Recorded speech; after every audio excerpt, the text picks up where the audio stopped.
Good evening, everyone. Welcome to the COSTCON conference of Karnataka Ophthalmic Society. I would like to thank the organizers and scientific committee chair, Dr. Ellen Kumar, for giving an opportunity to conduct a session. So we have named it as "Oh God, please give me a second chance." So I think the title itself is very well understood. So we have eminent speakers and the panelists. We have Chairperson Dr. H.M. Ravindranath and Co-Chairman Dr. R. Krishna Prasad, who is going to bring more light on this discussions of these topics. So without wasting much time, I will introduce our first speaker, Dr. Deepak Megur. Dr. Deepak Megur doesn't need any introduction. He has won several awards for the best video, and I think he's soon going to be banned from competing for any other award session. So he's a fantastic, down-to-earth person, showing having a good teaching points in each of his videos. That is what most people like about him. So I would now request Dr. Deepak Megur sir to please play his talk on the PC tear in posterior polar cataract. Over to Dr. Deepak sir. Srinivas, hi. Good evening. Yes, sir. Good evening, sir. Good evening. Very good evening. Good evening. I'm logging from Pune. Yes. Can you please start your presentation?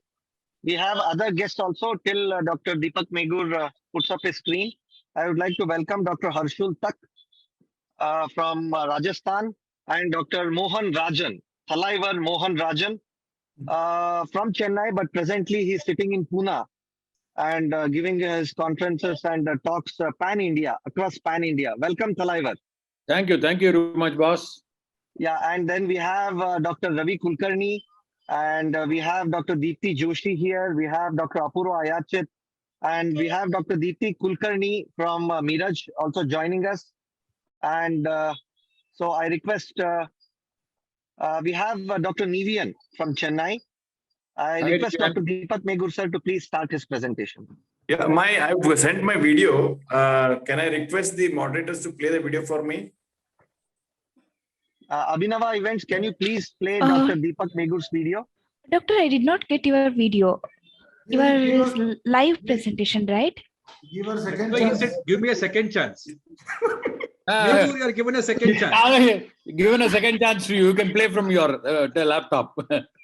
Can I go first? Shri, Yes. can I go first? Deepak sir, are you ready or you want Harshul to go first? I'll go second now. Okay. Okay. I Okay, request Dr. Harshul Second Tak, who is a member ARC of Central Area, Central Zone. And Harshul Tak also doesn't need much introduction. A very modest person, ever smiling. I request Dr. Harshul to please start his talk. Dr. Harshul sir, please go ahead. Yeah, thank you so much, Dr. Srinivas. At the outset, I'd like to thank entire Karnataka Ophthalmic Society, Dr. Ellen, Dr. Srinivas, Dr. Krishna Prasad, Dr. Ravindranath for giving me this wonderful opportunity to present in this wonderful session.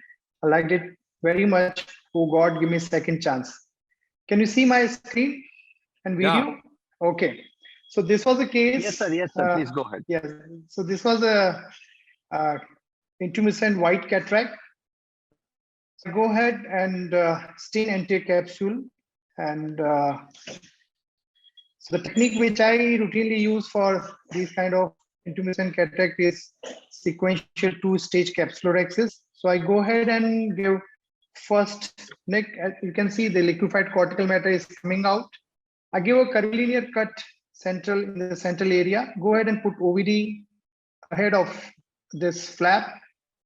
And I always make a very small, tiny capsulorhexis because this is the area which is safest zone where you can make a capsulorhexis. You can see this mid peripheral area has a lot of liquefied cortical matter, and there are high chances that rhexis will run off if you try to make a larger capsulorhexis in these. After this, I go ahead and debulk with 27 gauge cannula.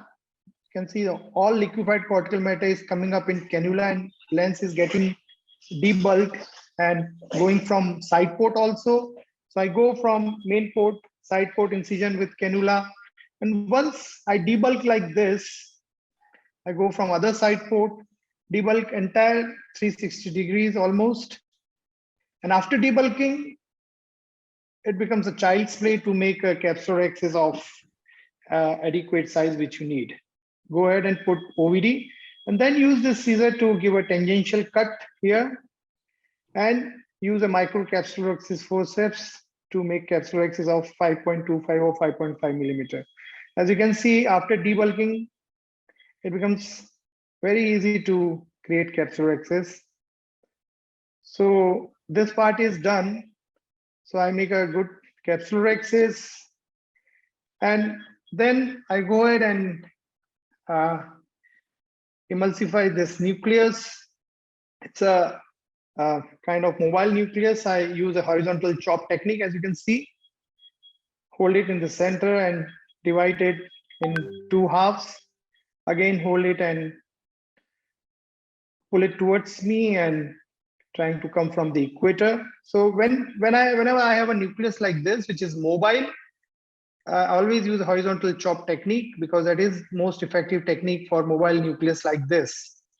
And you just need to be careful that there is no cortical cushion there. So you may rupture posterior capsule if your chamber is not stable. So when you're emulsifying the last piece, you always need to be careful. So Shri is thinking that where is the second chance in this case?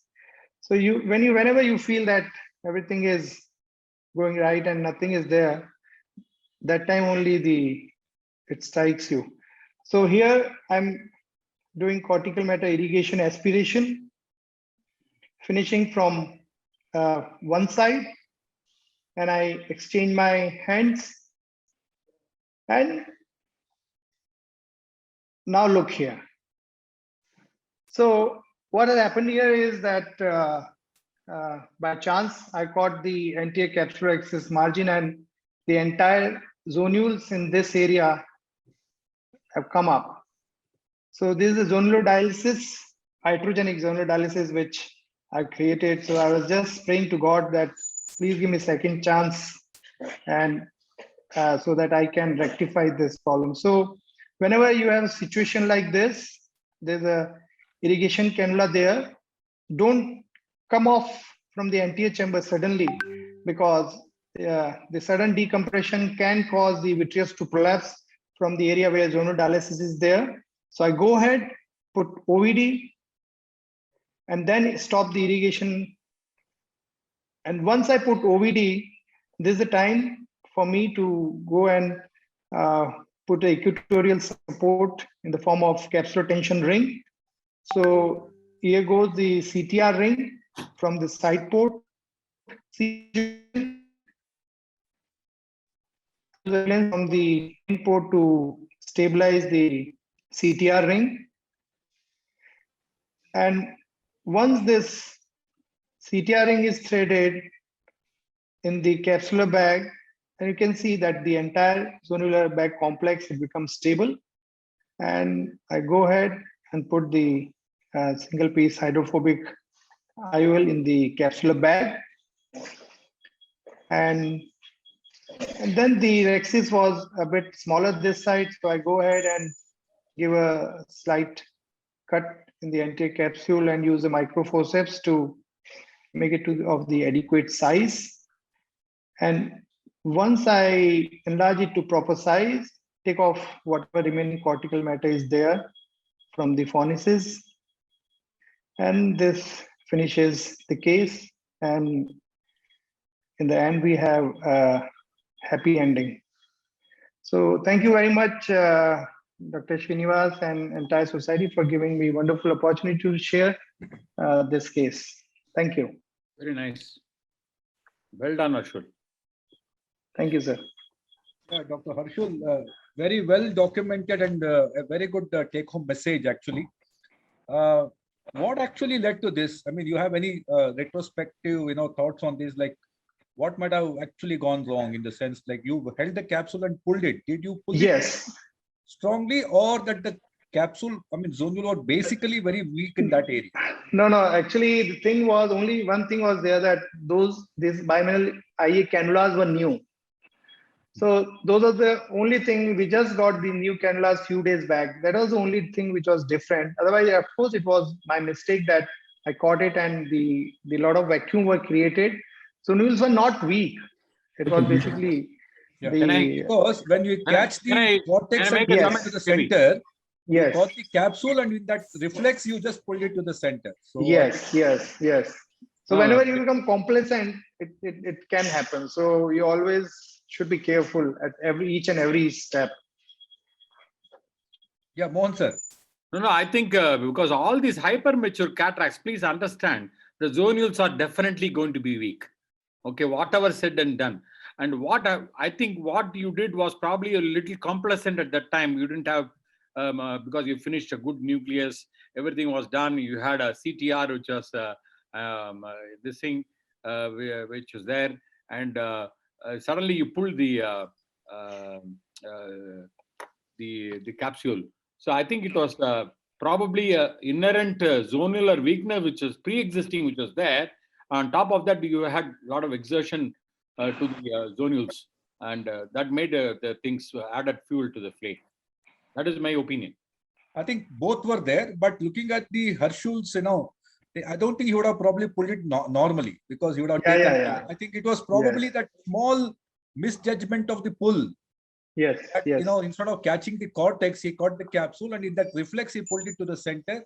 And Yes. to add it to that was his zonal weakness. I think a very good point that we should be careful in our IA, even in all kinds of such mature and hypermature cataracts, because we always think that the nucleus is the problem. I think even the capsule and the zonule also can be a problem.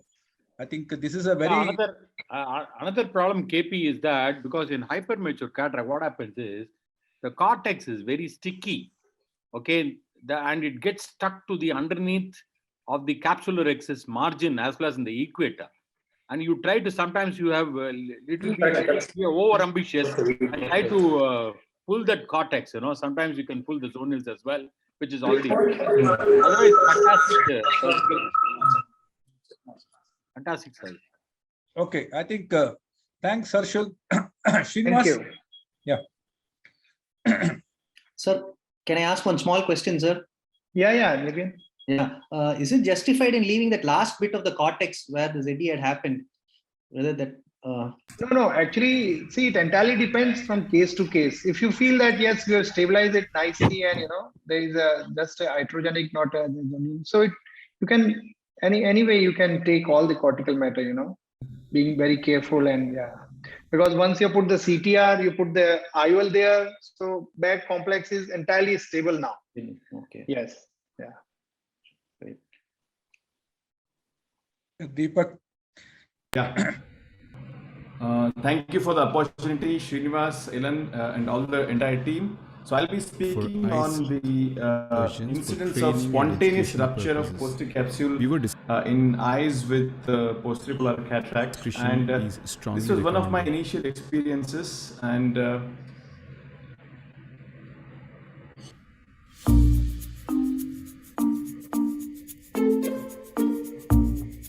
the idea is how early can a TCA actually happen. This was one of the very unusual case. I don't think many of you would have appreciated anything like this. Is the audio coming or no? He has a classical onion peely appearance, and Your audio interestingly, as well the as biometry shows a very deep chamber of 4.62 millimeters and an axis length of 26 millimeter. Okay, this is posterior polar cataract. So let's begin case. Myope, who is around 50 years The surgery is old, being done and under we're posterior scheduling for subtenance. surgery. And as I'm injecting the OVD into the eye, first the dispersive OVD goes in, and then I'm putting in a little bit of a cohesive OVD underneath it. And this is something which is very dramatic, which I hadn't seen anything at all. The posterior capsule split wide open in front of me just during the OVD insertion itself. And mind you, the OVD was not excess; it was maybe the usual amount itself. And this led to the problem. I had a posterior capsule rupture happening even before the anterior capsule could be touched. So this was a situation where this was something which was a unique experience for me, and this led into all the thinking, and the thinking process started with this. So now we have a situation where the PC has ruptured even before doing the capsulotomy, and I needed to get the rhexis absolutely right, because I know that the posterior capsule is not there. So I need to support the lens in the anterior capsule. So I had to get my rhexis right. I'm aiming for about 4.5 millimeter rhexis size. Imagine this is a very wide, the large wide to wide eye because of the myopia the patient has. The strategies again would be like, going with very low flow, low bottle height surgery, so that we don't want to exert any pressure here. And I want to be as gentle as possible. The strategy has been, try just do a hydrodelineation, divide the endonucleus into two halves, and then consume each of them without any nucleus rotation. Obviously, the nucleus was quite soft here, so it was not much of an issue. The video quality is surprisingly not clear, sir. What is the reason for that? So now is the time to aspirate the epinucleus.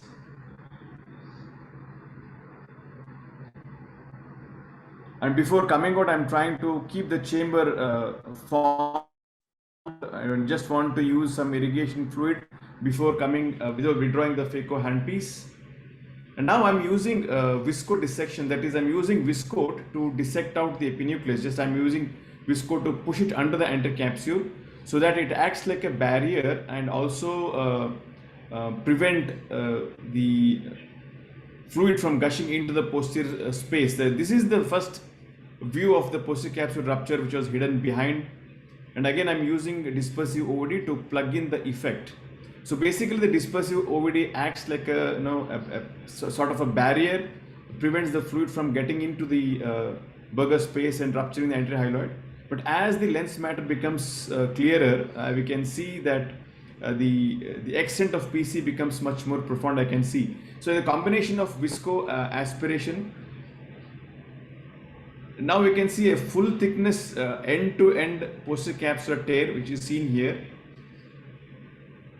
And the last bit of cortex is being aspirated. At this moment, looking at the shape of the posterior capsular tear, we can be certain there is no. So it was fibers which had gone into the posterior chamber of vitreous space. So I did a little bit of limited anterior vitrectomy, and then using cohesive OVD to create space under the iris, I am placing this multi-piece lens, and then again with the vitrector go in and remove the OVD behind the lens, and then finally achieve optic capture by just nudging the optic of the lens down so that it gets trapped in the rhexis, and the ovalization of the rhexis indicates that we have achieved a perfect optic capture. Of course, we confirm the absence of vitreous before closing the wound. This is the pictures 4 days post-op. Well, the message here was that this was a unique experience. So the point which I learned from this was, we are always taught that keeping a deep chamber and maintaining the chamber is extremely critical, especially in posterior polar cataract, so that we can prevent rupture of posterior capsule. But in this case, we witnessed an overinflation of the anterior chamber itself, blew out the posterior capsule in these eyes with PPC, where obviously the posterior capsule is weak enough.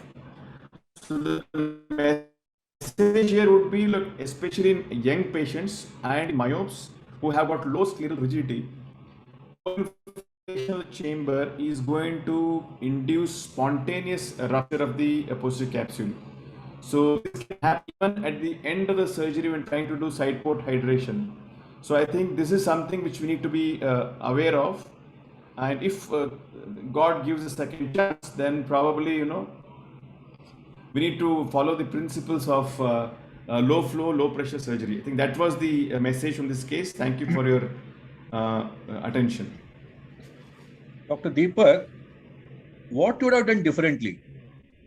A second chance. Even inflating even with a normal amount of viscoelastic actually causes because of the low scleral rigidity and AC blowing up. Deepak? Yeah. So what I would do here is, the starting from the even putting in the OVD, I would ensure that the chamber is slightly underfilled, not overfilled, as we tend to do it. In eyes with eyes with low scleral rigidity, myomes and young patients, they have a tendency to expand. So when we put more OVD, it's going to expand more.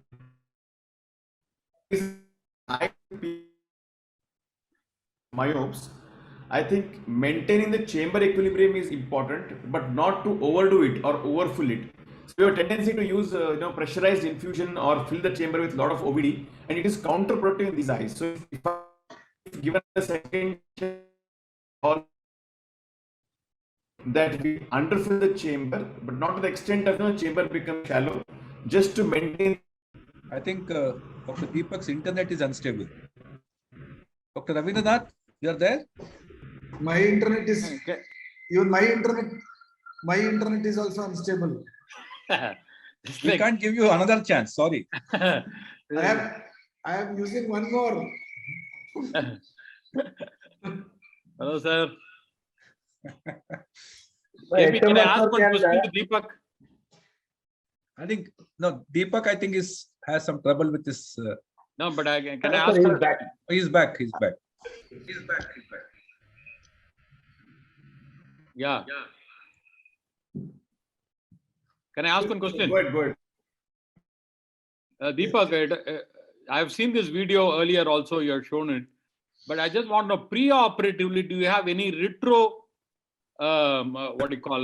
slit lamp picture? Because usually when you see this pre-operatively, because it's the defect can be covered by the plaque, you may miss it. So this is a very typical pre-existing PC tear, which is there in the posterior polar cataracts. It's like the two pillars on the posterior capsule. It's not like the regular PC tear. So pre-operatively, if you notice very carefully, probably you will be able to see the slit in the posterior capsule. If you had taken a retro slit lamp picture, I'm sure you would have done it. Yeah. But overinflation is I accept it. But pre-operatively also you would have seen the slit lamp, the slit which is there, defect in the posterior capsule. Yeah, we documented it, sir, but actually it was not there. So we took a retroillumination photograph in the slit lamp. We did an OCT of the lens as well. So because we are doing it was part of a study. So we documented that the PC was intact, but it happened intraoperatively. It was what it was. Okay. Yeah, Srinivas. Yes, sir. Thank you so much, Dr. Deepak Megur. Always pleasure watching your videos. So I now request our next speaker, Dr. Mohan Rajan, sir. Is it the next one? You want me to present or? No, 1 second. I'll just see the order again. Shall I present or? I think your next is you only, sir. Yes, go ahead. Shall I present or it's already recorded? Yes, sir, can I share? Please please. Okay, sure. But it is for too long. You just take the first two cases. Hello, friends.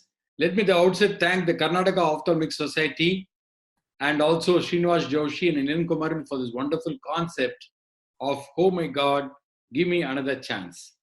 I'll be sharing my screen now and presenting my cases. Sir, from when you want to start them to play your video, sir? At which minute, Mohan, sir? No, it's okay. No. Oh my God, give me another chance. This is a case of a subluxated hydrophilic acrylic lens. You can see here, this is a Rayner type of hydrophilic acrylic lens. Okay, I thought I'll be able to fix this lens by means of sutures to the sclera.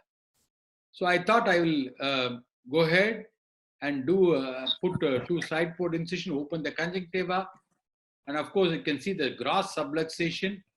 Remove the vitreous, which is there in the pupillary area.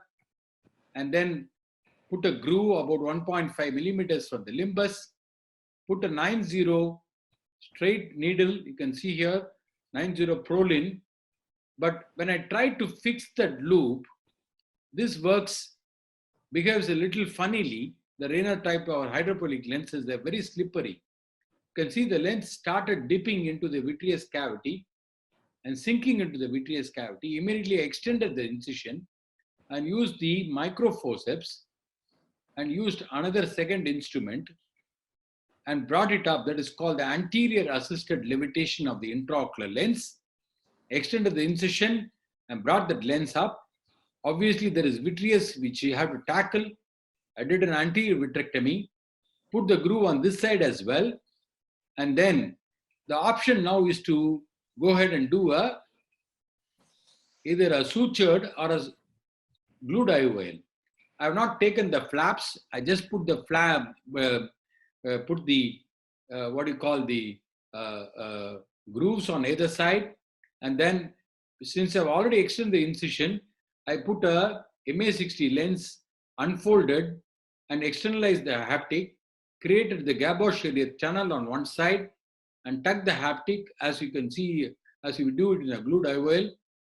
Removed there was a lot of bleeding from the angle and also from the iris because of the trauma and the inflammation this patient had.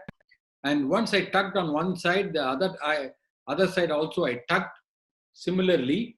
And you can see that because I've not created a flap, I've just created a groove. I thought I'll just put sutures, put Tenno nylon sutures for that. Of course, the wound, because I've extended the wound, I have to put sutures for that also. Always you have to make sure there is no vitreous which is there in the anterior chamber. I use a diluted tricot. I just use the De Wecker scissors also to make sure there's no vitreous which is there in the wound. You can see the lens is well centered. Repeatedly, I'm using the tricot to make sure there's no vitreous which is there. Putting a myotic to constrict the pupil and put the air bubble in the anterior chamber. And once you have the air bubble in the anterior chamber, you can glue, put the thrombin and the fibrin glue you can see here, and put the conjunctiva on top of that so that it gets adherent very firmly as well. And this patient did fairly well with the 612 postoperative vision. This another patient, can see a microspherophakia, an young patient about 40 years old. As you know, this microspherophakia, there's a problem of universal zonulopathy, and doing the rhexis itself is very, very difficult. You can see here, once I did the rhexis, I supported the lens by means of the iris hooks. Ideally, I should have used capsular hooks, but the capsular hooks are not available. And the lens itself was not very soft, not very hard. So I was just able to aspirate the lens. So far, so good. I thought I'll put an MA60, SA60 single piece lens here into the bag.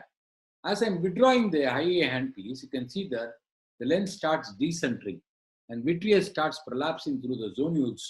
And immediately I created what is called a flap 180 degree, extended the incision, removed the SA60 lens. I have to remove the CTR also because the CTR can go and get caught in the bag as well as the ciliary sulcus.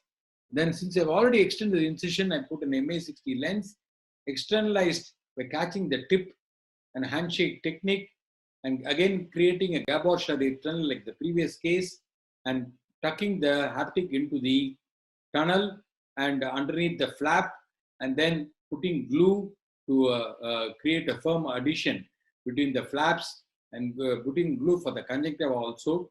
Of course, the main port, since you extended about 4 or 5 millimeter, I had to put about 4 or 5 sutures.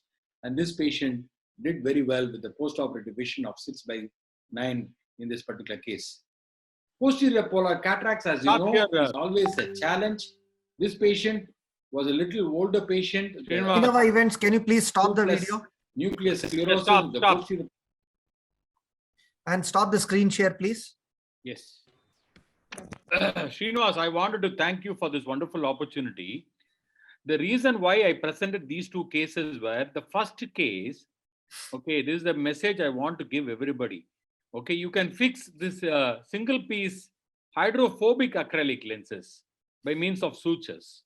But the hydrophilic acrylic, especially the Rayner type, very difficult to fix. I thought you can fix it, but very slippery, these lenses. So I learned a lesson. I burnt my fingers in my first case. So I brought it out and extended the incision. It was really a messy affair there. So if given a second chance, probably I would have straight away done a explantation of lens and planned for a sutured or a glued IOL. Sir, wonderful techniques what you have shown. And in the first case, which was the suture you used to tuck it, sir? The single piece IOL? 9-O-Prolene. 9-O-Prolene. 9-O-Prolene. Okay, okay. 9-O-Prolene, if you try to sing, but the problem is it's so slippery that hydrophilic and it's very difficult to fix it also. Sir, but Unlike what the- about the decentration of these when you fix it with a 9-O-Prolene? Because you know that the haptic is like this and you tie it at one end. There are chances that the haptic might get loosened like this. So what are your experiences in suturing these? Now, normally what I do is I go through the, I thought I will go through the aisle because I have not done this before, because first time I'm doing with the Rayner lens. So I've done with a lot of SA60 lenses. So what I do is I put a suture, one suture will go underneath the haptic, one will go above the haptic. So what will happen is it's like a noose there. So it will tighten the thing and prevent the talking of the lens as well. So I thought I will do that because there is an eyelet already in the Rayner type of lens. I thought I'll be able to do that, but unfortunately, this case, no, the lens started sinking into the vitreous cavity as you saw that. The second case I want to show, because of microspherophakia, there's a universal zonulopathy. Okay, this I should have anticipated. Of course, I anticipated, but I thought, okay, I should have. I put a CTR in the beginning, then I put a SA60 lens. Okay, then once the SA60 lens started decentering and the vitreous came out, I should have fixed it in the bag itself. I should have probably retained that lens and tried to fix it in the bag. In the hindsight, if I were given a second chance, I would have fixed it in the bag. Probably put a what do you call a CTR or something like that, and or even this the ASIA anchor is there. So many things are available. How much segment?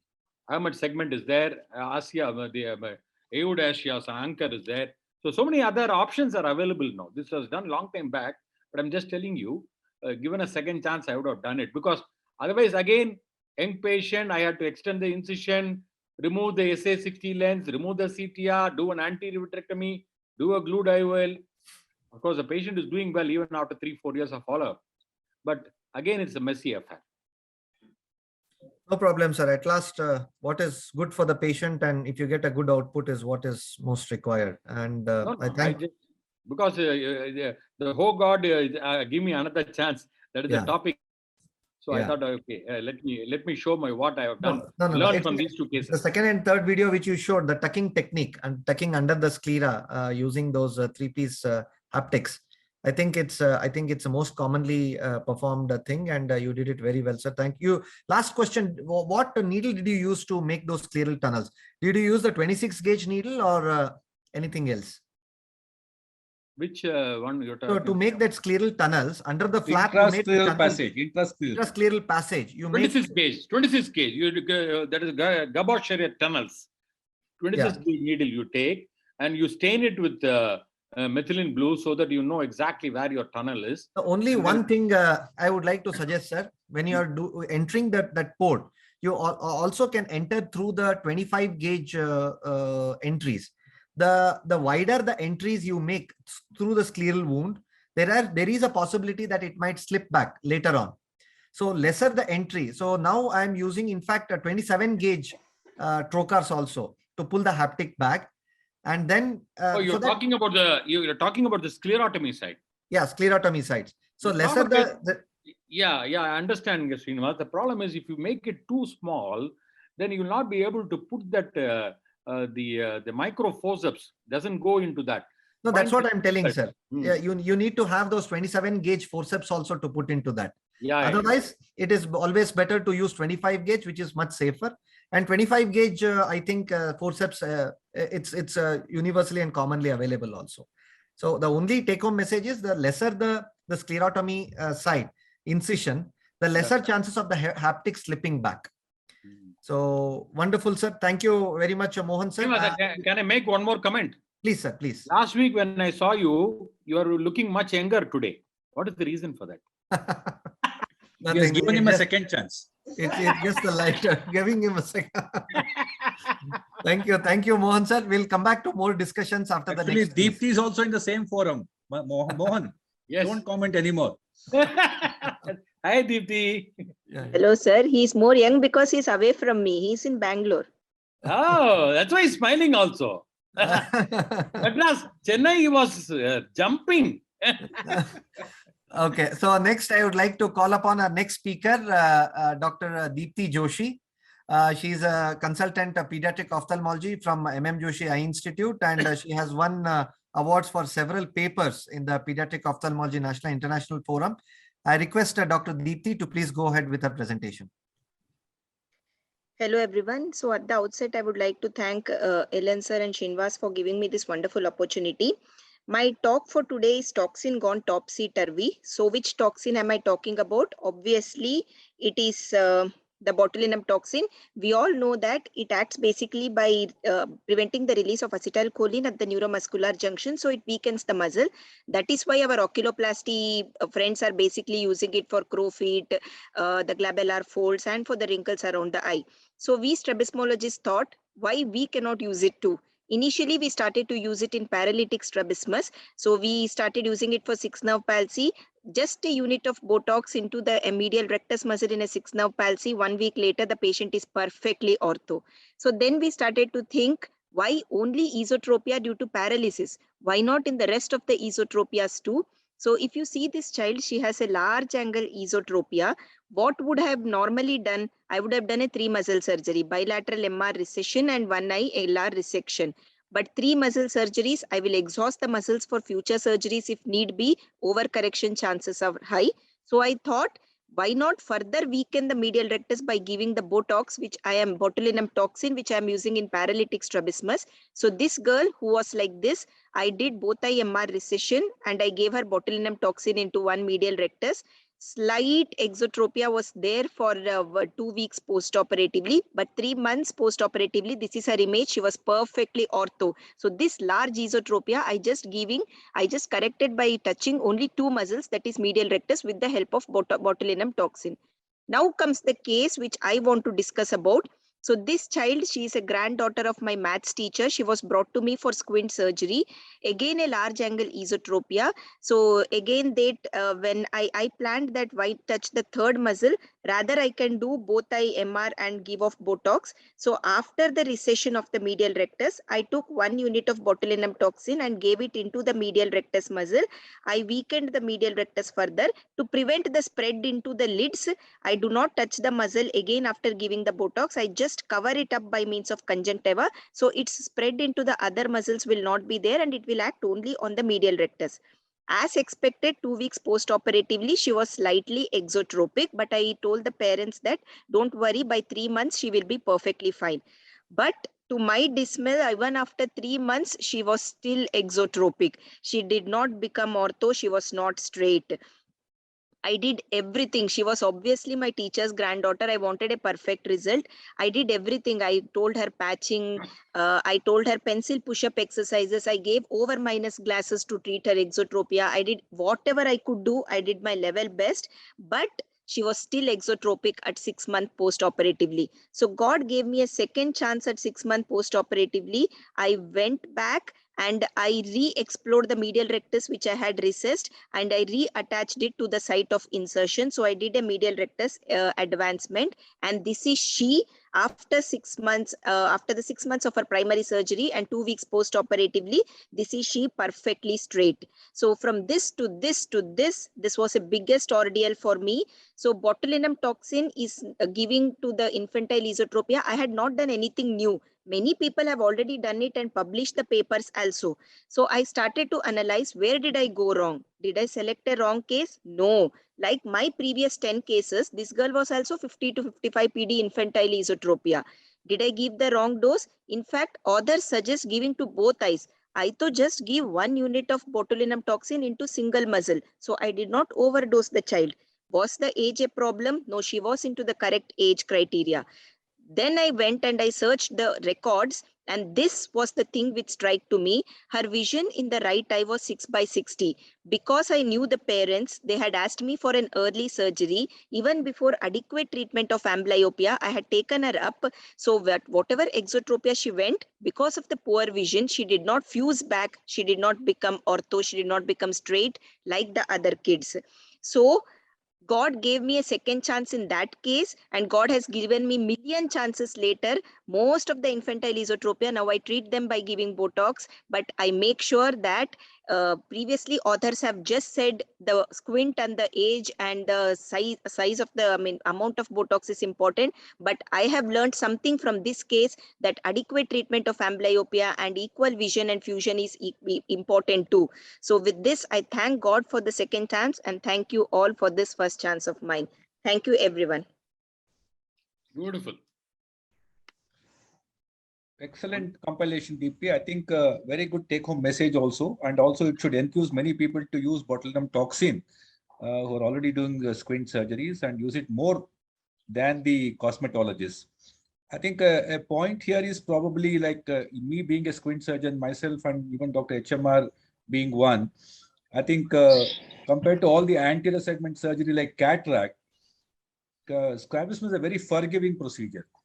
The margin of error is very high, and at the same time, whatever that we have done, whatever you erred or done wrongly, I think we can always go back and undo it.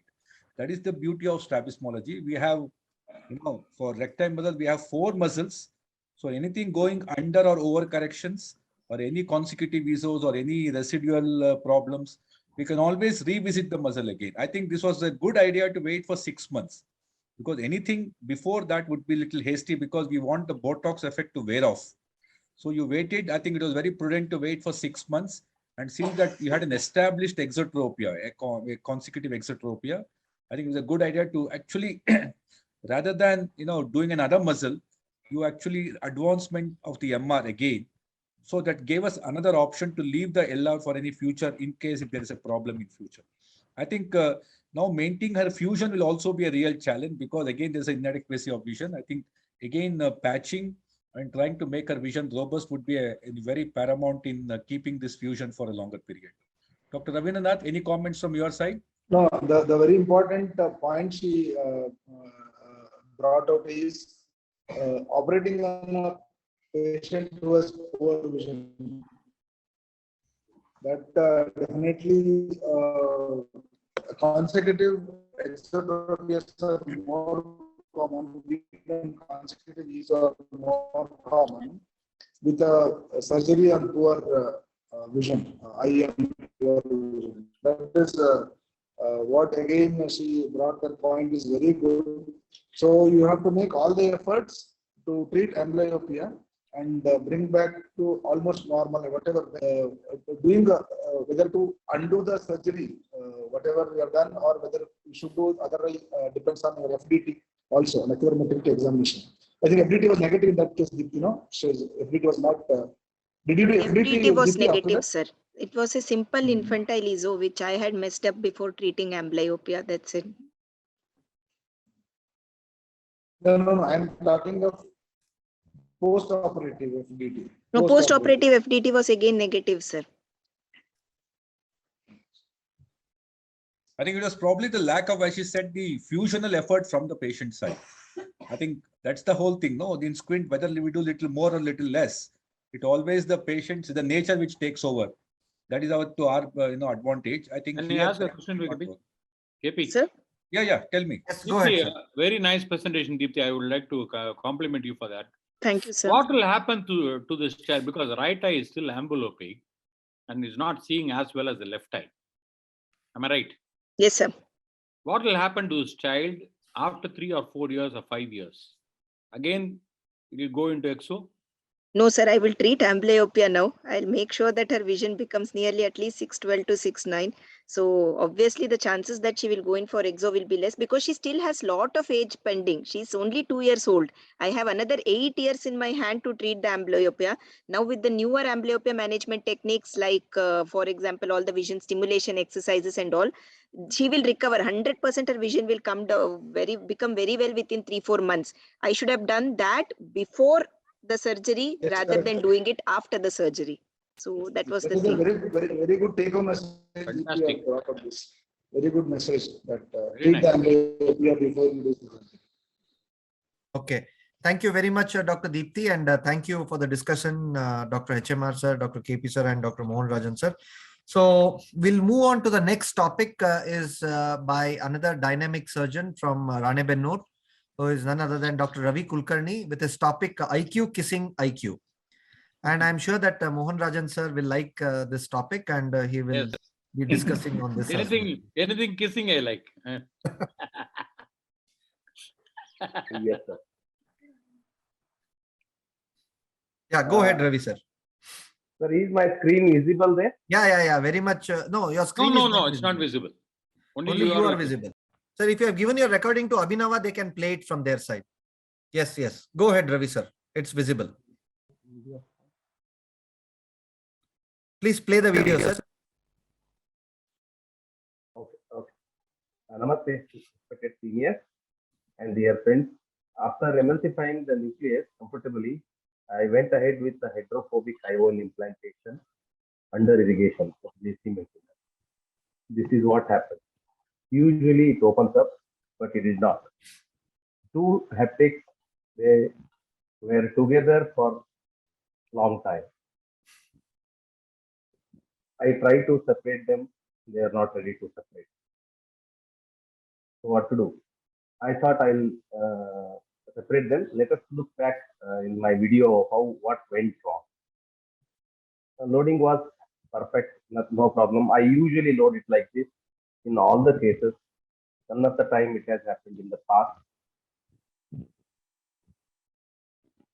I load it, push it till that side, and then load it on the push and pull type of titanium injector.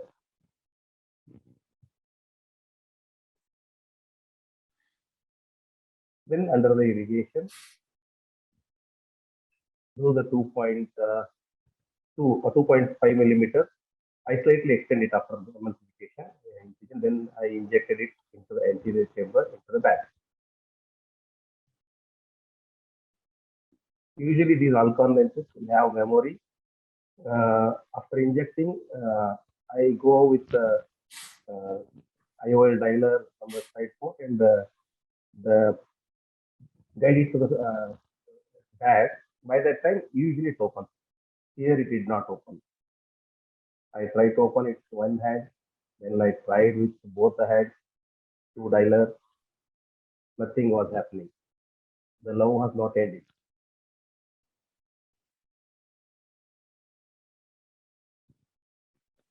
Still, it is under irrigation only. Horrible manual. It looks like a very dynamic chamber, and I'm trying to separate them. They are not separate. They are stuck to each other. Then I injected another 2-3 minutes. I struggled. Then I stopped the AC maintainer, injected the HPMC 2%. Just by doing that, they are got released. And I placed them into the back. So if God gives me a second chance, what I would have done differently? Just nothing. Wait and watch, hoping the love between the two haptic ends sooner. And however, the take-home message is not to meddle too much, not to go with too many manuals in the entry chamber under AC maintainer. It will harm the IOL and sometimes PC endothelium also. Take-home message is to do it under Visco, it will separate. It happened only once. I don't know whether that is a reason to separate them or not. Let the experts decide. Thank you. Thank you, Ravi sir. Expert comments from first. We'll start with Mohan Rajan sir. Are you there? Yeah, very much. Yes, sir. Before Ravi, it is very nice. What is that wrinkle on the capsule which I see at the end of the case? Wrinkle, sir? At the end of the case, I could see a wrinkle on the. Was there any zonal? No, sir. Because I could see nothing. It was anyway, this first thing is, what is the time interval between the loading and injection? Hardly 10 seconds, sir. Because Okay. I take the Sometimes if you microscope. keep loaded for longer time, this can No. happen. And very I commonly myself with load it. hydrophobic, very commonly the hydrophobic acrylic lens, and more common with Acrisoft, even the Technis also I have seen. And what I do is I just fill up the, of course we can do irrigation, but I just fill up the globe with a good viscoelastic and use what is called the push-pull technique. Yeah, with a Y rotator on one hand, I push one haptic. With the Kuglen on the other hand, I pull the other haptic. Push one haptic and pull. So that will open up. Sometimes the irrigation itself opens up. But I had a very bad experience. I wish I had shown it in one of the things. It was a Lucia preloaded Lucia lens, Zeiss Lucia lens, wherein the haptic, the trailing haptic, got stuck on the posterior surface Yes, sir. of the optic. And I had a great difficulty in removing because it was plastered. It was completely plastered. It was like a single piece there. And I had to go I too had a- underneath.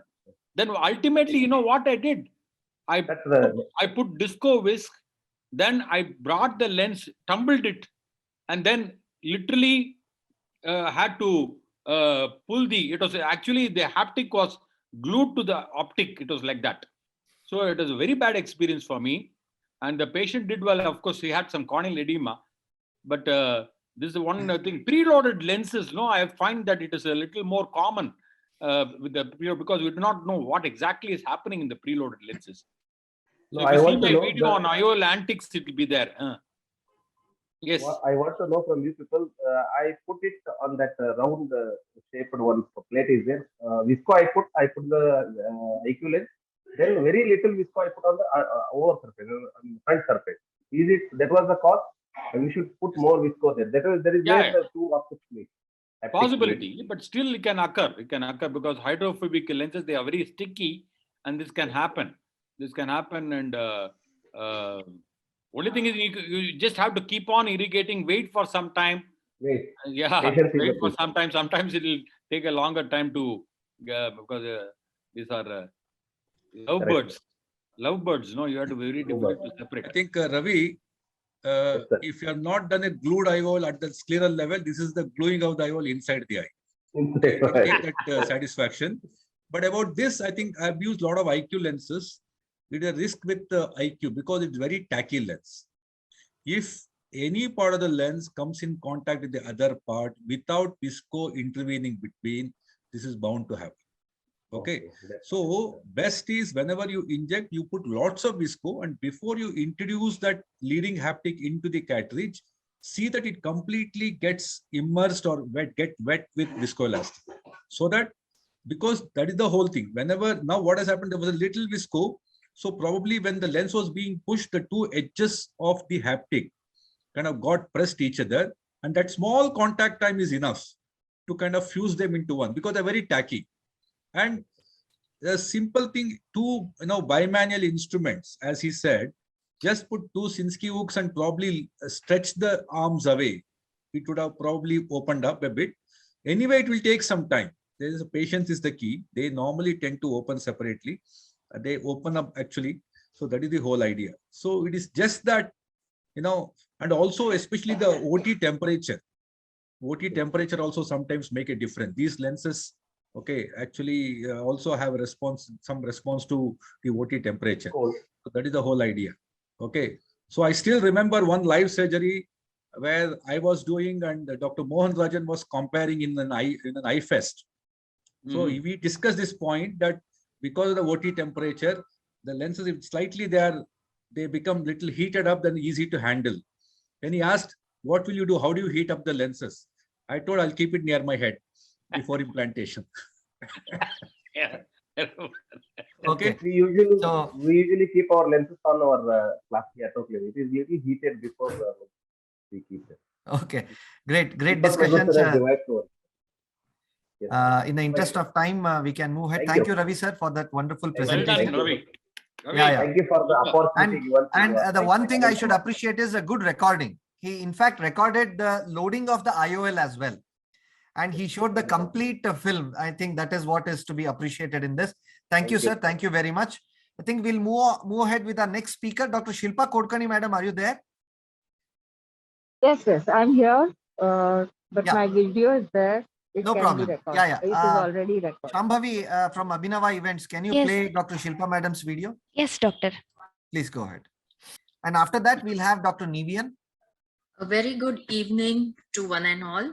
First of all, I would like to thank the organizers for giving me this opportunity to present my videos on capsulotomy blues. Let me share my screen now. Hypermature cataracts with liquefied cortex are always a challenge. A hypermature cataract. Here, the rhexis is being done under irrigation. All is well. The rhexis is going smoothly. A capsulotomy needle is being used for the rhexis. And suddenly at this point, the capsular flap suddenly curls up. And because the fluid finds its way towards the side port incision, the flap also moves along with the fluid, and in the effort of preventing the rhexis from running away, the irrigation cannula is moved towards it, and here the rhexis runs away. Now the micro scissors and forceps are used to be able to complete the rhexis. But as you can see, the damage is done. The rhexis has moved to the periphery and has run off. Another hypermature cataract, the Argentinian flag sign, as you can see, the capsule is moving outwards in almost slow motion. Oh God, give me another chance. From this we learn that in intumescent hypermature cataracts, we must use a good cohesive OVD to flatten the anterior chamber before doing the rhexis. Irrigation should be avoided at this step. And thirdly, an initial small rhexis can be done. Here, a small rhexis is done initially with a micro rhexis forceps.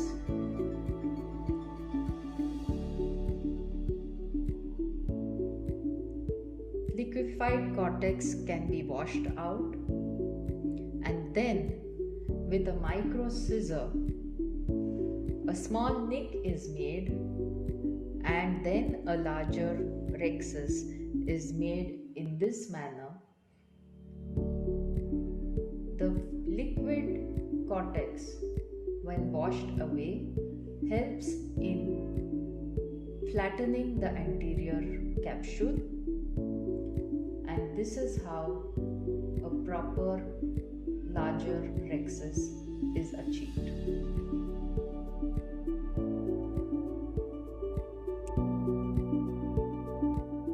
This is a case where zeptocapsulotomy is being done. The pupil is about 6 mm dilated. The suction cup is positioned on the anterior capsular surface, and suction is applied. As you can see, the air bubbles coming into the cup.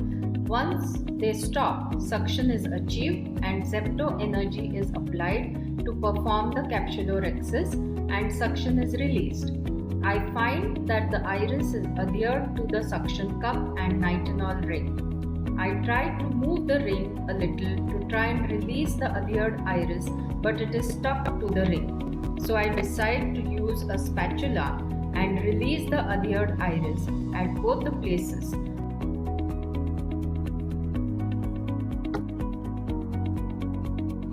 It is difficult to disengage the iris at both these places, as you can see.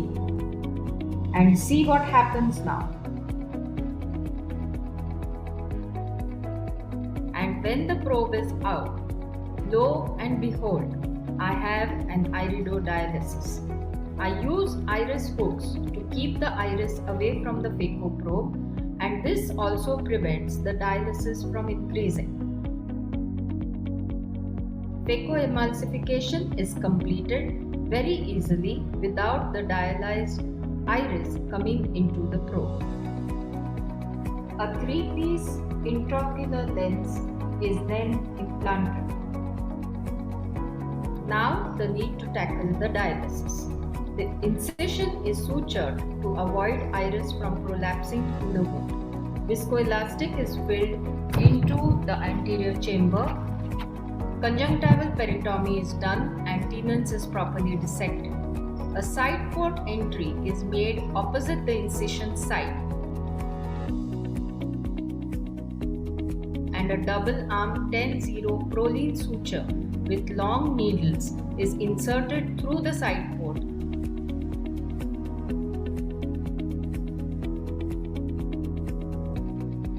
And the needle is passed through the edge of the iris, and the needle is brought out by an ab interno method, about 1.5 millimeters away from the limbus, at the level of the scleral spur. The second needle is also brought out in a similar manner. Both the needles are brought out, and this is how the iris is sutured. This ensures that the dialyzed iris goes back to the angle of the anterior chamber. A scleral flap can also be made, and the knot gets buried under the sclera.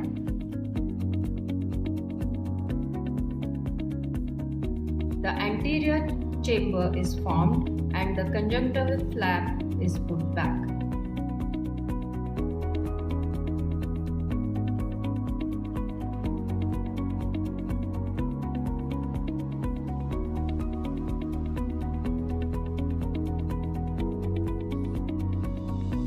Thank you, madam.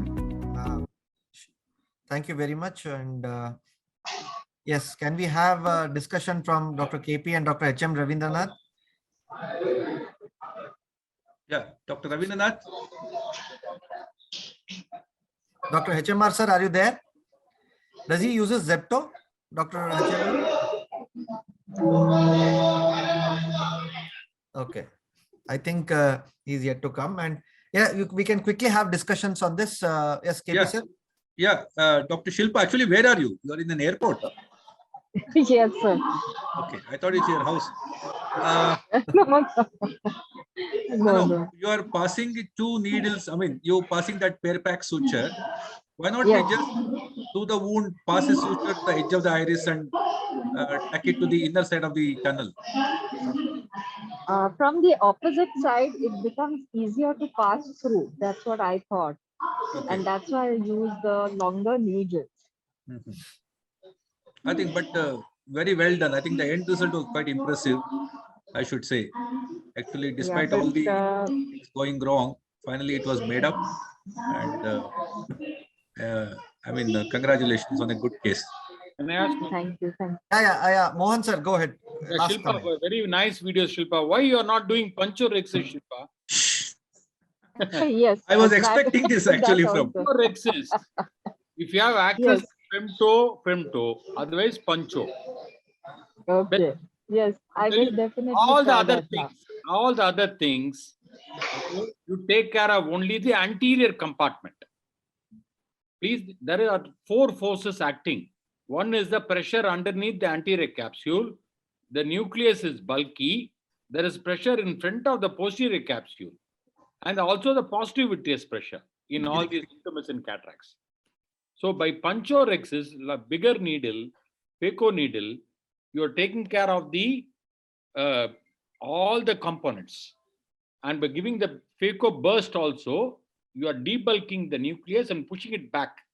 Otherwise, as soon as you touch, the nucleus will come forward and you will have an Argentina flag sign. So try puncturexis. I did the deferred live surgery in Pune just now in the morning on puncturexis in a white cataract using a Leo Galaxy machine. Any machine can do it. Only thing is, you should have a 15-degree or a 0-degree needle go bevel down. Don't use Kelman tip. Quick, this thing I want to ask before we start with the next speaker. Madam, when you lift that, the Zepto, this thing, and then you put a visco underneath when you separate it. Yes. And then if you had removed it, then probably could it have avoided this, or still or whether lifting that and bringing the iris back or constricting a little bit, make sure that there was a good difference between that the Zepto marker as well as your iris plane, and putting a Viscoat underneath or above the iris could have separated it a little more. Well, it was already stuck. Okay, so it It was has not occurred getting... during the suction itself. No, you tried to separate it. So, no? You tried to separate even it. after, even after releasing of suction, it was still stuck to that to that probe. So when I tried to remove it, I think at that time it has caused the dilatation. Okay. By removing that probe out of the incision. Okay. Got it, madam. Anyway, thank you very much for sharing the such complications, and you managed it really well. Wonderful video. Thank you, Shilpa madam. Thank you very much. Thank you. Thank you. So yeah, and thank you very much for participating from the airport. Okay, so now we have our next dynamic surgeon, a young dynamic surgeon from Tamil Nadu, from Chennai, who is none other than Dr. Nivian. And I request Dr. Nivian to please start his presentation, and thank you for joining us today, Dr. Nivian. Thank you, Srinivas. Thank you for the wonderful invite from Coscon and Ilagumaran sir. So I hope I will get a second chance in the presentation too, because the case that I am going to present was not a second chance for me, but for the second chance for the patient. So this is how we got a patient who underwent cataract surgery, and they had a complication, and an iris claw lens was placed. But then you can see the complications that are there on table. It's a tilted claw lens. There is a superior iridodialysis and also vitreous hemorrhage. So now there's a second chance to reconstruct and redo what was done and give a good visual outcome for this patient. So as you can see here, we have three different challenges that are facing in front of us. The first thing is to unclip this claw lens. Yes, I have done a couple of cases, but initially I used to do a lot of claw lens. Being a teaching institute, we had a lot of complications, and iris claw lenses are also a good option for a secondary IOL, apart from glued IOL and sutured lenses where you need some amount of expertise. So being a rigid single piece lens, we had to make a sclerocorneal tunnel. So the trick here is to have a firm grip and a mild counter traction, because two things that you want to avoid is again causing more damage to the iris or causing more bleeding from the angle. And using a spatula, we're supposed to go in the reverse direction, like how we enclave. So we're trying to disenclave the iris tissue, and that it was possible on one side. So now the second side. So holding a firm grip, as you can see, I've given a mild counter traction and do it in the reverse way. See, the tissue has got this. I'm going the reverse way and de-enclaving. So it is possible to de-enclave these claw lenses if done meticulously and carefully. And once the claw lens is out, now we are preparing the patient for a secondary lens, like how Mohan Rajan sir showed. In this particular case, we planned for a glued IOL here. So we're making a 2 by 0.5 scleral partial thickness flaps. I think that's a modified technique what sir has shown, making a scleral glue. And yes, we have done it for a couple of cases, but this is the conventional method. And as Srinivas agrees, as we are surgeons, we want to make sure that everything is cleared in one sitting, and we don't want the patient to undergo multiple surgeries. So the vitreous hemorrhage also had to be tackled. So actually one side I used the same 23 gauge sclerostomy side to use the cutter, and just one more for the light pipe. So doing a good vitrectomy in these cases are also very key, because he's already undergone trauma, and later on you don't want peripheral dialysis or any damages. So doing a good PVD induction, as you can see here, tricot assisted, because when you can see the vitreous very clearly, we want to make sure the entire thing is completely removed. So as you can see from the disc, it's suction carefully, doing a PVD. And once that is done, I think it's an easy thing to just complete the entire vitrectomy. I know complete vitrectomy is not needed for secondary IOLs, but in this particular case, it is always safer. And then we have to examine the periphery at that point. And then, yes, the glued IOL, not going into the details, like sir is still told, we're just externalizing the haptic, as you can see here. Since we made a scleral tunnel, so we're doing it without foldable thing. And then this is the handshake technique. The trick here is again to hold the tip. Why they keep saying that is so that you don't bend the haptics, because it becomes very difficult to tuck it, or sometimes it can even break. So once the two haptics are externalized, the Chariot's tunnel is being created and the haptics will be tucked inside. So now we have de-enclaved and removed the claw lens, and now the IOL problem has been fixed. The vitreous hemorrhage has been cleared, and then we move on to the dialysis. So in this particular case, we wanted to do the single pass 4-throw pupilloplasty popularized by Dr. Amar Agarwal. Here again, I'm using a mild counter traction of the forceps before threading the 10-0 Proliant needle. So this actually helps because, as you can see, if you're just trying to disinsert, sometimes the angle or the root of the iris can be damaged. So I'm just holding the forceps to give a mild counter traction before inserting the needle. And using the railroad technique, just pass the needle inside and then bring it out to the other side. And then a loop is created at the end. You can see the loop there. So this loop should be brought out using the forceps. The loop is brought out, and then the 4 throws are passed inside. These 4 throws make sure that the knots don't slip, and then the iris tissue are held in position. So we pass it 4 times.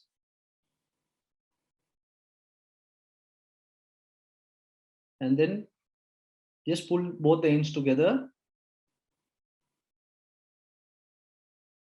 And the iris tissue approximate. We can do 1 or even 2 times, but I prefer, in this particular case, I did it only once. Thought the other one will act like a PI, so I just left it there. So that was the end of this particular case. We used fibrin glue to close all the conjunctiva and the scleral flaps. So this is how we had the patient starting with the examination. This is how it was on post-op day 1. And on 1 month post-op, this is how his retina looked. It's always nice to see the retina and the OCT like this post a vitrectomy surgery. And patient had relatively very good vision. And this is a slit lamp picture. So thank you once again for the wonderful opportunity. Thank you. Thank you, Dr. Nivian. Nice. It was a wonderful presentation. And yes, Mohan sir. Very good. Comments? Nivian is the next superstar from Tamil Nadu. Yeah, he is. Really, I learned a lot from you only. So yeah, and I thought you said there was an iridodialysis in the beginning. No, iris defect, superior iris defect. Yeah. Okay, so iris defect. I think he managed it very well, and that's a way to go. And now, of course, you would have used this. Always have this fear of unclipping these claw lenses. Sometimes that is a question that is raised for many people. Now, of course, you would have used the CMT flex lens. Yes, sir. Yes. Yeah. That is also a good option for this. Good one. Thank you, sir. Thank you, Dr. Nivian. I think you did an excellent 4-throw pupilloplasty as well, and you managed both the complications very well. It was very nice to know that the patient improved to 6/12. That's what is most important here. And you are a pan-ophthalmic surgeon. The chart at 1 meter, no? You are already a pan-ophthalmic surgeon now, handling both the cataract, IOL, as well as the retinal part. And thank you for the wonderful video. Now we have another dynamic surgeon from Miraj, vitreoretinal surgeon, ever smiling, Dr. Deepti Kulkarni. Who will be presenting a VR video. So we thought we should make a potpourri kind of thing, have a mix of all the things. So we had one oculoplasty, we had IOL, we had secondary IOLs, cataract, and then we have few retinal presentations as well. I now request Dr. Deepti to please go ahead with her presentation. Thank you, Deepti, for joining. Please go ahead. Thank you, Dr. Srinivas and Dr. Ellen Kumaran sir, for having thought of me. This is a very quick, short video about an regular next door macular hole. So the ILM peeling, which was not clinically relevant till up to the 1990s, has suddenly become, a ubiquitous step of many surgeries today. And perhaps the microincision surgeries has refined these procedures and made it much simpler for us. This is a very eye candy representation of how people prefer to do it. Some like to pick it up like how Dr. Steve Charles has mentioned when he was doing even the larger bore surgeries, and make a nick and then pull the ILM. Now this is a very small quick video of a case of mine of about 2 years ago where I had 2 similar incidents. The case was a routine macular hole. Vitrectomy was done, PVD and all the vitreous removed. The ILM was stained with a brilliant blue dye. I'd initiated the nick using the ILM forceps that I use. This is a Grishaber forceps. I use a handle and tip. I used to use only that then. So I have elevated the flap, doing the macular excess here. So far, so good. There was no problem. Only after a certain time, I noticed that while I was finishing up with this flap, I've sped up the video a little bit. That's why it's a little shaky. So when I was finishing, I saw that, okay, I have touched this. So this is when I realized that, okay, fine, I'm supposed to pay attention and not go towards the retina too much. Maybe I was a little overconfident about myself that I will not do it again. But then again, you have a large bleed, and such a bleed, when it happens on the retina, it clouds our vision also along with the field of surgery. And then suddenly you're stuck, you don't know what to do. So I have obviously edited those bits when I'm not doing anything and my instruments are only there in the field. And after this, I managed to clear this hemorrhage. Hemorrhage was cleared. Laser was done to the bleeder because it was very near the macular hole. And then after that, I could complete the ILM peeling and went off well. I don't have the post-op OCTs with me right now. So this was what was opened my eyes to what am I doing wrong? Because there is always a beginner's luck part in ILM peeling, where in the initial cases, probably people don't have complications because they are more careful. So what I realized was I was peeling away from the port that I was using from, along with peeling together. So after this, I have now realized that perhaps in my hands, this way it works better. Initially, I used to do it like a capsular axis, start off in one direction and then go either clockwise or anti-clockwise wherever you have started. But now I only do it towards the port. That is, I start from the left side and come towards the port, continue on the right side like I'm doing here, and then come towards the port that I'm using. So perhaps this has worked better for me. What I learned from these two cases that I faced was, first, we have to grasp and pull upwards towards the port. That way, we don't go near the retina once we have lifted the ILM in our forceps. Once our instruments are a little tired, or if we have used them for a few times, it takes a lot of mental grit to chuck them away, but we should. And of late, I've even started using other forces like the other forceps, like the FCI forceps, which are very, very sturdy. And somehow I'm much more comfortable with them now than the Grishaber forceps that I used to use before. Staining and restaining can be done if we are not sure where the ILM is or where we have left off the previous piece that we were peeling. And I'm looking forward to what Dr. Srinivas and others have to say on this forum. Thank you so much for having included me. Thank you, Dr. Deepti, for daring to show this complication of yours. And thank you very much for sharing it with us. Indeed, many of the things keep happening in the VR surgery. That's a known complication, and it's a very common mistake being done sometimes if we are overconfident. So I see that you're ambidextrous. You used your left hand also, and you used your right hand also while doing the ILM peeling. I think we should appreciate that. Not many try to do that, but of course some surgeons do that, and I should really appreciate you for that. I keep telling all our fellows, and I see them behind Apurva's chair, some of them are already sitting there, is peel and lift, peel and lift. I always tell them this is what the most common thing which happens while doing a circular kind of rhexis in the ILM peeling. And second thing is, whenever you have a difficulty in lifting this, if you have a finesse loop, I think it's a good that you can scrape it a little bit. You get an edge. Once you get the edge, then don't leave that edge. And then you just continue in the clockwise or the anti-clockwise, whichever best suits your hand. Or some surgeons who are richer, of course, it's a diamond duster also is another choice, where you can just scrape it and try to get it in the initial peel. The crux here is to get the initial hinge, initial pitch. Once you have that edge, then I think it rolls on very easily. That's what I would just like to say. If Nivian or Apurva wants to add anything, you can definitely. Yes, Nivian? Yeah, I think first of all, excellent that she's analyzed and told bang on all the three things. Initially, we are very careful, and then slowly as we start doing more, we tend to be faster. But I like that whole thing of pulling towards the port, because we tend to forget it when we go away that it's like a globe and it's not a flat surface. Sometimes it crosses back. The second thing that when I've had few incidences when I saw this one arm was slightly longer than the other when we keep reusing it. So actually we are doing it right. But then it's just because that extra is there, it is actually going and hitting. So even I was confused in the initial days. So I said the right instrumentation, that's what Srinivas said. That's very, very important. So we should make sure when these surgeries, the right instrumentation is used to. So I think bang on.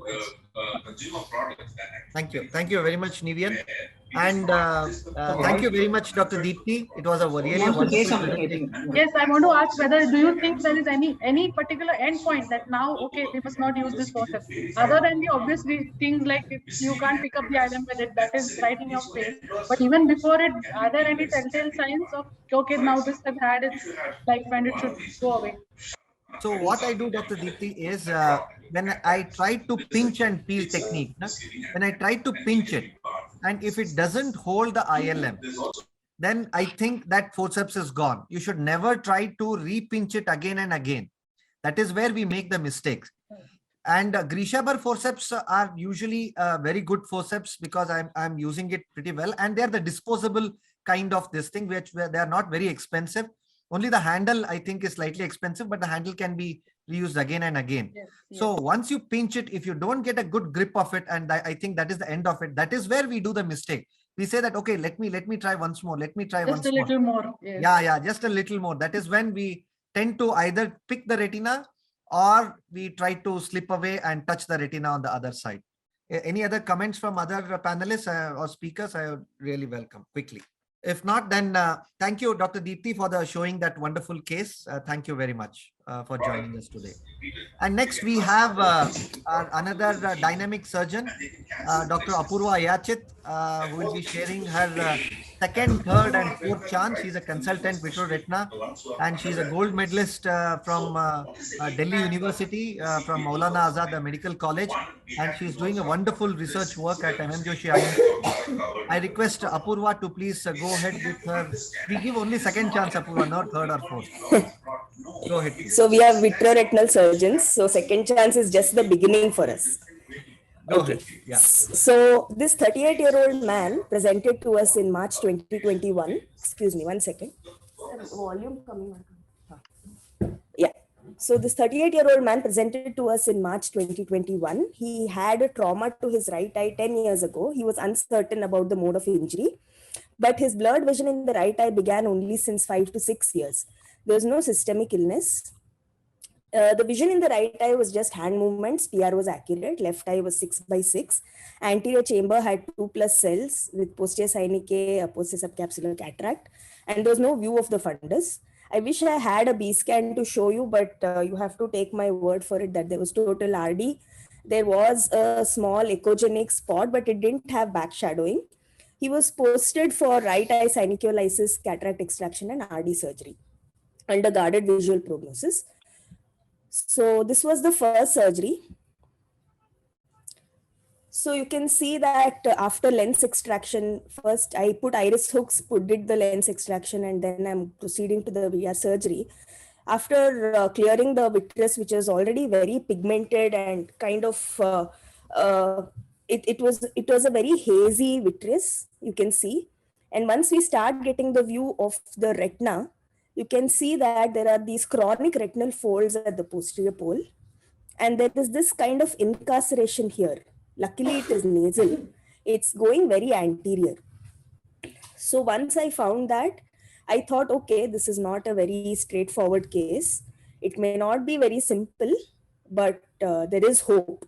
It is not inoperable after all. So I proceeded to do a retinectomy because this nasal retina was holding up the entire retina very taut. So when I was doing the retinectomy, you can see that there is some amount of bleeding that I kept cauterizing. And after achieving about nasal half of the retina, when I did the retinectomy and I put PFCL, the retina attached, although there were these chronic retinal folds at the macula. So pretty straightforward, base shaved after putting PFCL. And yeah, it looks okay, although this is a macular fold, and after oil, I thought it'll iron itself out. So this was the first surgery. I was pretty pleased with the outcome. The right eye improved a little. There was counting finger 1 meter vision. But after 2 months, he came back to us with hand movement close to face vision. And there was a total redetachment with the lifted retinectomy edge. Posterior synechia had formed again. So this time we planned an SOR and resurgery. Again, I had to release the synechia, put iris hooks, and I removed the oil, and I saw this kind of puckered nasal retina near the retinectomy edges. I saw these membranes on the posterior pole. The entire retina was off. I'm removing the membranes with considerable ease. I'm thinking, okay, this is going well. This is my second chance. So I'm putting PFCL. So far, so good. And I settled the retina, I think, and I'm doing laser. And I'm thinking, okay, all's good.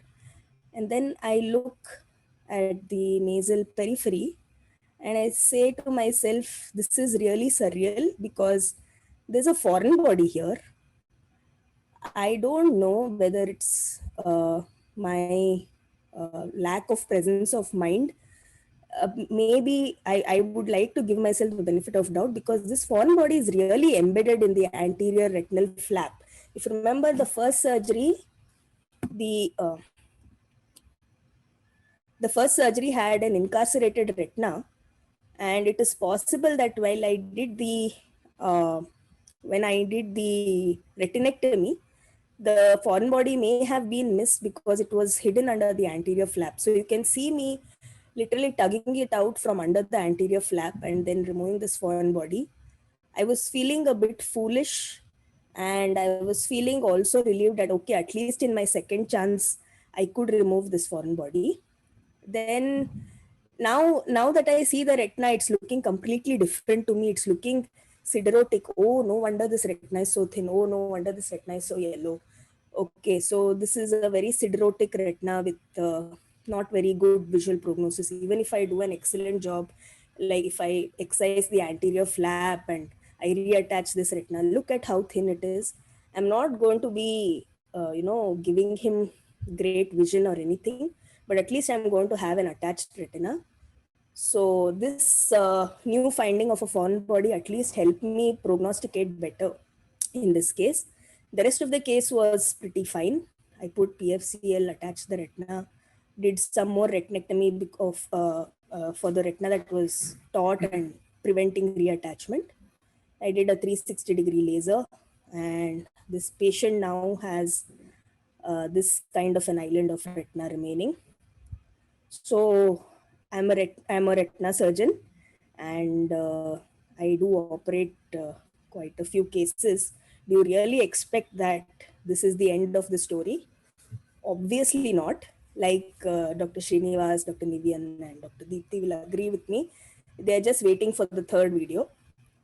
So this patient did regain CF 1 meter, and after 1 month, redetachment. So this is my third chance. This is the retina, and I'm seeing this time the patient is more understanding because he saw the foreign body and he was like, thank you for finding it and removing it. And he had more belief in my capabilities, which is probably why he submitted to a third surgery. I didn't promise him much, but I told him about the benefits of having an attached retina instead of a detached one. So this is standard PVR surgery. The ones that we don't do extremely regularly, and even if we do, we kind of have a nightmarish situation. So yeah, standard third, fourth surgery, PVR surgery, retina attached but with some folds, oil has been put. So where is the fourth surgery? Probably in the next year COSCON, because PVR will return. So the disadvantage of presenting with the anterior segment surgeon is that they kind of mock us for, getting counting finger 1 meter or half meter vision.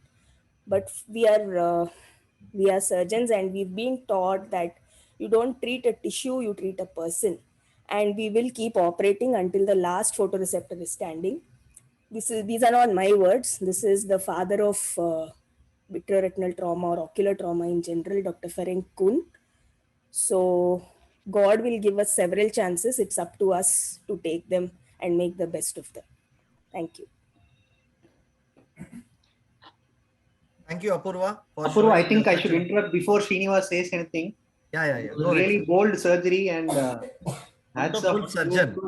It's not easy. As you said, as a VR surgeon, I understand. And I'm going before Srinivas because such complicated surgeries, managing PVR itself is complicated, and then doing the foreign body removal and the subretinal, so that we know the audio quality. and also the subretinal fibrosis. I have a question for Apurva. I think Present, sir. one your surgery is very good, and then to make sure that the patient gets something. Yeah, sorry. No. I think it's a background noise coming from Apurva's thing. You go ahead, sir. No problem. So I think what you have done is very good, and we all know the series of events that can happen, and that's what has happened the first time because of the foreign body. The thing has come again. But I think hats off to you.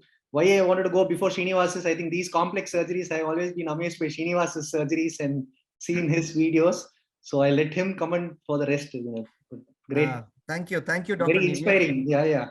I usually stop in the second go. Maybe I will leave it to wait. But They're starting a new center, Complex Retina Center. Fantastic. No, Thank you, sir. I have only one question to Apurva. Very nice video, Apurva. You Very look like a fish out of water, man. Yes, sir. No. Why the first time when you did an ultrasound, why you didn't pick up the foreign body? Yes, sir. Thank you for that question. Unfortunately, I don't have the B scan. 2 of our senior fellows did write that there is an hyperechogenic structure there, but there was no backshadowing. And at every VR surgery, we indent thoroughly 360 degree. I think the problem here was that retina that was incarcerated, subretinally beneath the anterior flap, there was this foreign body, and because of the long-standing nature, the retina had become yellow and atrophic, like I said, siderotic. So the contrast was not there between the foreign body and the thin retina, I feel. That's why we missed it. And the second surgery, because the retinectomy was more extensive, or because the incarceration was now relieved, and I wanted to see if there is any remaining anterior flap. And when I found it, I saw the foreign body also. It was just by chance. I don't know if maybe I would have missed it in the second surgery also. It was so, hidden, like. Okay. Almost near the base, more anterior, in fact. Okay. I understand, Apurva. Thank you for sharing that wonderful set of series of videos you have shown it here. One thing is, when we have any doubt in the B scan, the other thing we could have done is to do an X-ray and to try to find out and try to do a localization of that foreign body, or else then definitely CT is the way to go, unless it's the wooden or the glass piece. Then definitely X-ray wouldn't help in those cases, and then CT would have been definitely a choice of investigation, especially when you have a suspicion that there is some echogenicity when you are getting over the B scan. And second thing is, I agree with your point that sometimes the anterior flap left over, we don't lift that flap and see what is there beneath that. So what I usually do is try to trim off that anterior flap. Anyhow, it's not going to be of much use. And of course, the previous studies have shown that will add to PVR and all those things, but the recent studies do not say much. But I have the habit of trimming it up to the extent possible, the anterior flap, so that you can have a good exposure. But definitely, this is an unusual case where it is hidden underneath that this thing. So that point. And another question was, did you induce PVD in the first instance? The PVD was induced in the first surgery. So that was the reproliferation of the membranes which you were getting because of the PVR, and not, I'm sure that it is not because of the vitreous which has been left over. No, you are muted, Apurva. No, I'm not saying anything. Okay, so the probably that could have been done. And of course, if PVD has been done also, we see a lot of complications, especially in trauma. where we see such reproliferations again. And the only hope left is just I think we need to do resurgeries and try to settle. Even I would have done the same thing, is to go ahead and do a 360-degree retinectomy, although some might argue that you could have put a belt in such cases. But in such cases of trauma, I don't think that belt has a real role, because in the PVR, definitely, even if you put a belt also, even with the PVR, definitely these retinas are going to get pulled off and the membrane is just going to again increase again and again. And the last thing I would like to say is, hope you will not present this case in COSCON 2022. And I think he settles down well with this case. And even I agree, even ambulatory vision in these kind of cases, I know it's a disappointment for the patient as well as for the surgeon, but definitely even an ambulatory vision, if we get, I think surgeons are really happy.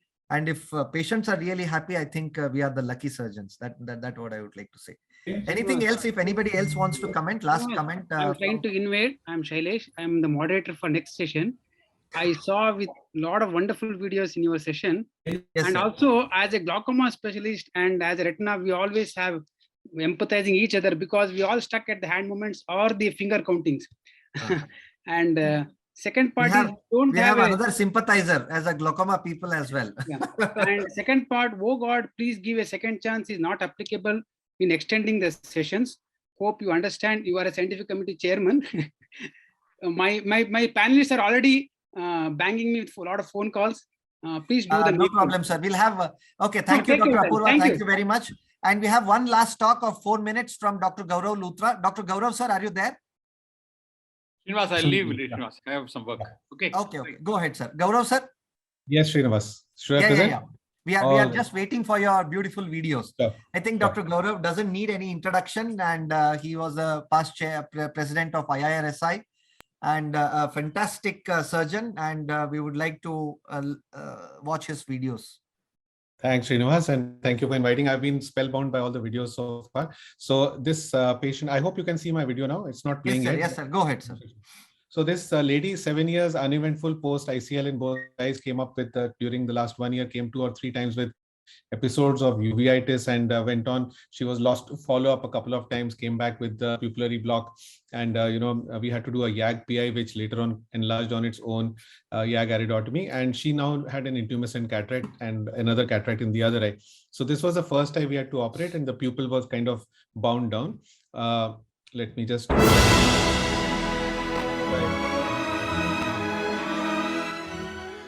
okay. So the challenge was to, of course, get this cataract out of the, it was a high myope with a toric, with a high cylinder. So we had to plan a toric lens for this patient. Let me just move it down further. So the challenge was to get this ICL out. The pupil was not going to dilate beyond this. This is the biggest that it could dilate. And then, of course, there was a very intumescent cataract, and then getting this ICL disengaged was going to be a challenge. There was almost no vault. There was 0 vault, and I was worried about puncturing the capsule as well. And I'm doing this under infusion. I'm not using viscoelastic because I want to stain the capsule. And sometimes putting viscoelastic will mess up the, staining process. So I wanted to avoid a viscoelastic if possible. So under infusion, frankly, I was watching in the previous videos, Rexes being done and everything. So you can actually do a lot under infusion. And if infusion remains on, you can, and you have, ports which are not leaky, you can actually manage all these things. And here we were able to negotiate the ICL out of the sulcus. And once that was done, then the question of, pulling the ICL out was not going to be difficult. But before we did that, we had to stain the capsule so that the Rexes would be fairly easy. So now under the ICL, we thought we would stain this because removing the ICL would require us to have viscoelastic filling the eye. So we went under the ICL and stained. And then we decided to remove the ICL, which is straightforward. Now, once the ICL was out and we thought that most of the job is already done. And that's when, we actually needed the second chance. So please watch. Now I'm going to decompress this lens. It's an intumescent cataract, and I'm deciding like not to do a puncture Rexes, but to go and decompress this lens. And then there's no chance because, the moment I touch it, it kind of goes into the flag sign. So you don't get a chance sometimes. And even if I touch this with a phaco needle, with a phaco probe, it would have still gone the same way. There would have been little chance to create a situation. Luckily, because it's a soft cataract, we get away by fashioning a rhexis and completing this surgery for this patient. The challenge was whether to put in the toric lens because the rhexis was broken in a peculiar axis, but she had very high astigmatism. The chance had thought that the lens will retain, and we wanted to make sure that the flaps in it. Not an ideal situation, but we managed to get the flaps over the IOL nicely. And the IOL was nicely in the back, and thankfully this patient did well. Now, this was the first eye. Now we had the challenge of doing the second eye because this patient, we didn't want to repeat the same thing. So there was almost a zero vault in the second eye as well. And this was the eye which needed the surgery after this. So we decided to go with the femto-assisted rhexis over here. And the challenge is again always because the landmarks are going to be very difficult. So this was the second chance we got to kind of make good with our surgery on the second eye of this patient. So we planned LRIs here instead for the toric lens. And the challenge is that when you kind of do the OCT and you're capturing this, the machine will not recognize the ICL landmarks. So it will recognize the cornea, but it will make a mistake that we have to change the landmarks, even the corneal landmarks. So you can set that right. And then, of course, the anterior capsule and the iris is supposed to not captured. You have to manually make sure that your landmarks are chosen correctly. And the challenge is that the laser energy has to be straight at the capsule, otherwise, it will not have a proper rhexis, and getting the landmarks correct. So we managed to do that. And then, of course, you have a prayer in your mind and in your heart, and then you fire the laser, and then hope that you got the rhexis and everything right, because you'll only know once the ICL is out. So it's always going to be a challenge, but frankly, this process seemed okay and went off well, and then we got the LRIs for the astigmatism. Let me take you to the next step. I know we are running the next session. I'll finish in less than 1 minute actually. So once we got this, now the challenge was to make sure that we get this ICL out and we have an intact rhexis there. And luckily, we were able to remove the ICL, and I'll just forward this so that for the time. The ICL is has to be done very carefully, otherwise you can have a problem with your capsular activity. And once that is done, you can get the ICL. Now, let me take you to the end of this video because that's what the take-home message is all about. Once you've done this, you can actually get the ICL out and get the rest of the cataract. It's not so difficult. So this is the crucial point where you want to make sure that your rhexis is, kind of not having any tags or anything. We were lucky. The rhexis was free floating, and even though there was a zero vault, but the femtosecond laser can be now programmed to do this job for you very nicely and very effectively. We've done 3-4 of such patients over the last year. Works really well, and then of course you can see the 3D back and the femto like this. I'll stop sharing, and if there's any comment, I'll be happy to answer. Thank you so much, Gaurav sir. That was a wonderful presentation. I'd like to hear from our panelist, Dr. H.M. Ravindranath sir. Can you unmute yourself? Yes, it was wonderful videos. Actually, earlier we were not getting much of post ICL cataracts. After nowadays, we are getting a lot of, because time is now a lot of time is there. Is there any problem with calculating the IOL powers in this with ICL? Oh, so, I think the good thing is that because when we do an ICL nowadays, we obviously have an optical biometry done for all patients. So first thing is that, but if it's been a long time, there would be changes. And unless it's an intumescent cataract like this, you'll have a problem there because you'll have to depend upon the ultrasound. You don't have an IOL biometry, sir, like IOL Master 500 or 700. If you don't have that kind of optical biometry, then can so ultrasound is not a problem. You don't have to make any changes. You can actually use the same immersion A scan as well.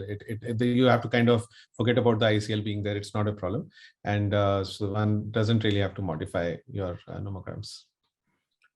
So I think that part is the easier part. The more challenging part is that you need a slightly bigger incision than like I normally operate from a 2.2, but for ICL explantation you actually need a little bit more, like maybe a 3 mm would be ideal, a 2.8 or something. Otherwise Sometimes you have to struggle a little bit. And if the ICL has been in the eye for very long, like 10, 15 years, sometimes there is decay of the material as well. And when you're trying to pull it out from a smaller incision, sometimes the haptic will break. So these are the few challenges, and you can have a rhexis problem. I mean, a capsular damage. The capsule also changes in its, the way it feels. Doing the rhexis can sometimes be, a little bit, the capsule can be a little fibrosed. So that's Is what it I think. not challenging to go for a toric IOL after ICL? After ICL removal in cataract. So, the that problem arises only if there is a patient who has a high astigmatism, because these patients obviously want quality vision. Yes. They've had refractive surgery before. So yes, it is a problem. And then, if there's a small astigmatism, you can do an LRI, but otherwise, if there's significant astigmatism, you are kind of forced to put a toric IOL if possible, even with The high incision myopes. will not make a difference because you are going for a bigger incision there. So up to a 3 millimeter incision, you can use an SIA of about 0.3. Otherwise, I use an SIA of 0.1, but with a 3 mm incision, you can use 0.3 and still get away with it. Nice. Thank you, Gaurav sir. Thank you, HMR sir. I think it was a wonderful discussion. Thank you so much for those beautiful videos you shared. And being a last speaker, I think it's an advantage because the next session speakers also adds up to that. That's the advantage of Can I that. make a And I'm comment? seeing- Good evening. Yeah. Go ahead, Anaga madam, please. Yeah, hi. Great session. And Dr. Gaurav, lovely surgery. And in fact, I just remembered I also had a similar case and I did a femto for that patient, but it was an IPCL, the care group IPCL. And however, there was one area where there was a tag and that caused an anterior capsular tear. But what I did was, because I thought the IPCL is thicker and more rigid and maybe it would not come out very easily, I did phaco underneath the IPCL. And after the phaco was done, I removed the IPCL and then did the irrigation aspect, cortical aspect. I remember seeing this video of yours. I think you presented it maybe, Yes, or yeah, it was really nicely done. I remember, and that's of course a very good way to do it. Probably it may protect endothelium from the phaco energy. Thank you, sir. Thank you, because Shailesh sir is already growing up his face, and thank you very much. We'll be just giving you the session very soon, sir. Thank you very much for all the discussions. Thank you, HMR sir, KP sir, Mohan Rajan sir, for those wonderful discussions. Dr. Ravi Kulkarni is here smiling. Thank you very much. Dr. Deepti, you showed a wonderful retinal case. Thank you very much. Thank you, Dr. Anaga, and all the participants. And thank you, Gaurav sir. We'll hope to have you in physical for the next time. Thank you very much. Thank you, Sinha Saab, for enjoying this whole journey. And he was co-moderating with me also. Thank you. I will be thanking you. Scary retinal cases, scary. Yeah. Thank you, Dr. Srinivas. It was a Yeah, really go ahead, Shailesh sir. Sorry for the delay, No, because we it's thought fine. it was 2 hour session, but I still finished up at 1 hour 45. Go ahead, sir, please.